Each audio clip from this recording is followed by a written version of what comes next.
आप देख रहे हैं बुलंद आवाज इंडिया का खास कार्यक्रम रूबरू।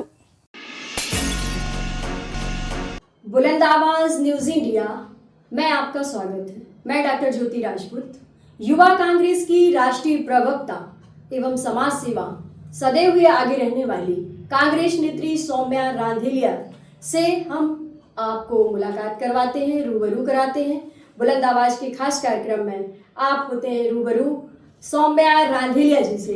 नमस्कार सौम्या जी, सभी को आप अपने बारे में परिचय बताइए और आप की शिक्षा भी बताइए कि आपने क्या एजुकेशन लिया। जी, मेरा नाम सौम्या सुनील रांधेलिया है।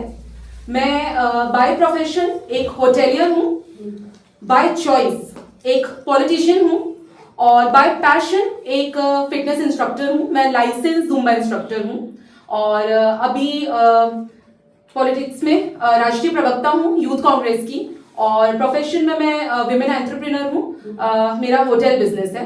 मैं एमबीए हूँ और मैंने post graduate programme global management पे किया है ज्यूरिक एजुकेशन न्यूयॉर्क से और उसके बाद मॉरिशस में मैंने जॉब भी करी हुई है और वहाँ से लौटकर अपने पिताजी का बिजनेस में हाथ बढ़ा रही हूँ। राजनीति में आपका आना कैसे हुआ और क्या कार्य योजना है, इस बारे में भी फोकस करिएगा। राजनीति एक बहुत अनप्लान्ड डिसीजन था। मैंने कभी सोचा नहीं था कि मैं पॉलिटिक्स में आऊंगी, टू बी वेरी ऑनेस्ट।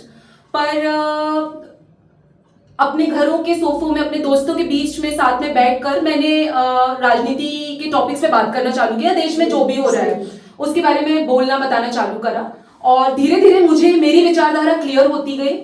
और हमारे जो युवा कांग्रेस अध्यक्ष हैं अंशु मिश्रा जी, उन्होंने मुझे काफी प्रोत्साहित किया। उन्होंने बोला सौम्या अच्छी वक्ता हो, बोलती बताती हो, क्यों नहीं ज्वाइन करती। तो शुरू में तो मैं बहुत डरती थी क्योंकि मैं बहुत ट्रांसपेरेंट हूँ चीजों को लेकर, पर धीरे धीरे मुझे फिर मार्गदर्शन मिला प्रॉपर। यंग इंडिया के बोल कर एक कार्यक्रम था जिसमें युवा कांग्रेस का ही है ये और जिसमें मैंने पार्टिसिपेट करा और काफी अच्छा मैं बैंगलोर तक गई उसमें बोलने और प्रवक्ता चुनते हैं इसके थ्रू। तो ये आप राष्ट्रीय प्रवक्ता के रूप में? जी, मेरा चयन हुआ है। मैंने पहले डिस्ट्रिक्ट का कंपटीशन क्रॉस किया, फिर मैं स्टेट लेवल पर गई, उसके बाद नेशनल लेवल पर करी और बैंगलोर में 10,000 युवा कांग्रेस के लोगों के बीच में मैंने भाषण दिया जिसके थ्रू मेरा सिलेक्शन हुआ। चलिए, बधाई के पात्र हैं। इतना कंपटीशन और सिलेक्शन हो जाना बड़ी बात है। एक बात ये समझ में आता है कि वर्तमान में जो कांग्रेस की पार्टी है, कांग्रेस पार्टी की जो विचारधारा है, उस विचारधारा से कार्यकर्ता और नेता क्यों दूर हो रहे हैं, इस संदर्भ में आप बताइए। जी, कांग्रेस पार्टी की विचारधारा से कार्यकर्ता और नेता बिल्कुल दूर नहीं हो रहे। मैं ये बिल्कुल नहीं मानती। किसी न किसी दबाव से दूर हो रहे हैं, किसी न किसी प्रलोभन लालच से दूर हो रहे हैं और अपने स्वार्थ से दूर हो रहे हैं। As simple as that. अच्छा, कांग्रेस पार्टी के बारे में कुछ और भी कुछ बोलना चाहेंगे कि मतलब आज की प्रारूप में क्या स्थिति है? कांग्रेस की स्थिति ये है कि जो डरता नहीं है वो खुले रूप में आकर इस पार्टी को ज्वाइन कर सकता है और लोकतंत्र को अगर आप बचाना चाहते हैं तो कांग्रेस का हिस्सा जरूर बने, क्योंकि कांग्रेस की विचारधारा समय समय पर चेंज होती आई है। ईयर्स में हमने देखा कि इसकी विचारधारा चेंज होती आई है और अगर आपको लोकतंत्र की अभी की स्थिति में रक्षा करनी है तो कांग्रेस से जुड़ना जरूरी है। विचारधारा यही है।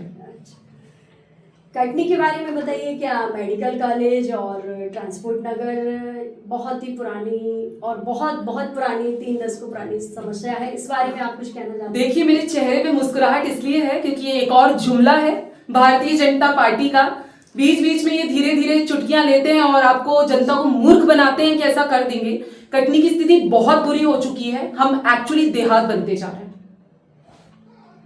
और अब जनता के ऊपर है कि अपने दिमाग से निर्णय ले।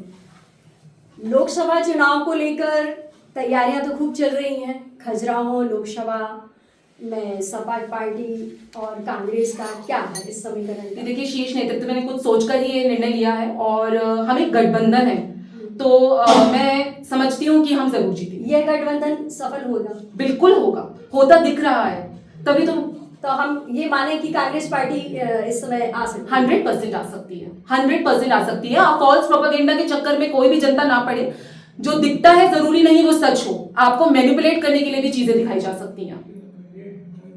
और क्या आप राजनीति के बारे में, या फिर आपको राजनीति का विरासत में कुछ ऐसा मिला है, या आपके पैतृक से मिला है, या फिर आप स्वेच्छा से आएंगे, इस संदर्भ में मुझे बताइए। देखिए, राजनीति में मैं स्वेच्छा से आई हूँ, मगर मेरे जो फादर हैं मिस्टर सुनील रांदेलिया जी, वो अपने टाइम पर बहुत ही धाकड़ और बहुत ही एक्टिव नेता रहे हैं और बहुत ही इंटेलिजेंट इंसान है। उनकी सोच समझती हूँ मैं, और विमेन एम्पावरमेंट को लेकर एक पुरुष अपनी बेटी को कैसे आगे बढ़ाता है, मेरे पापा उसकी एक मिसाल है। बहुत ही अच्छा कि एक बेटी को कैसे आगे बढ़ाते हैं। किसी चीज के लिए नहीं टोका, ना कभी डराया, और बल्कि सिर पे हाथ ही रखा कि तुम आगे बढ़ती रहो, मैं हमेशा साथ।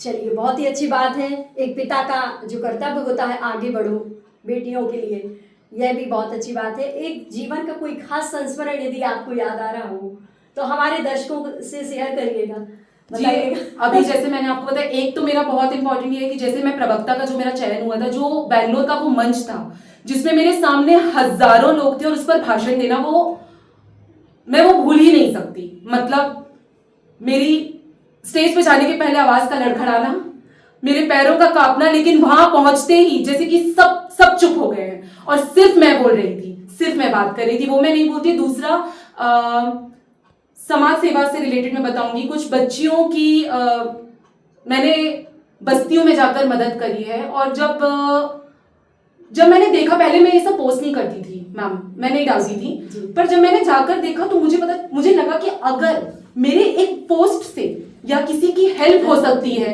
तो व्हाई नॉट, बहुत ही क्यों नहीं। तो ऐसे कुछ संस्मरण हैं जो समाज सेवा को लेकर है, जैसे कि अनाथ बच्चियों की शादियां, वो सब मतलब वो सब बोलना नहीं चाहिए, पर बहुत जरूरी है। सही है। और जनता के लिए कोई संदेश? जनता के लिए संदेश ये है, राजनीतिक संदेश ये है कि अपने विवेक का उपयोग करें, किसी भी प्रलोभन में ना पड़ें। व्हाट्सएप यूनिवर्सिटी को तो बिल्कुल ही ना देखें, प्रॉपर रिसर्च और एनालिसिस कर ही डिसीजन लीजिएगा। ये लोकतंत्र की लड़ाई है।